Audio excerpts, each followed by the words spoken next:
từng oán trách em rất nhiều, sao ngày ấy bỏ anh trong cô liêu.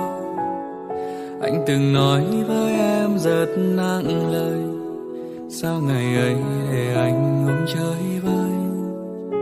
Giờ lớn hơn anh mới hiểu, ai cũng muốn cuộc sống không lo toan, vì lúc ấy anh quá xoan, em nào dám gửi phận cho anh mang.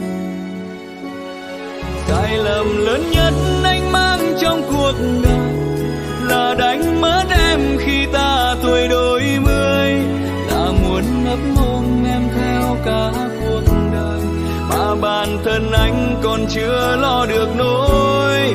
Giờ đây anh đã có những thứ em cần rồi, chỉ không có em nên anh đau lòng thôi. Người không dám tin tương lai anh thay đổi, giờ theo bước anh em sẽ đớn đau.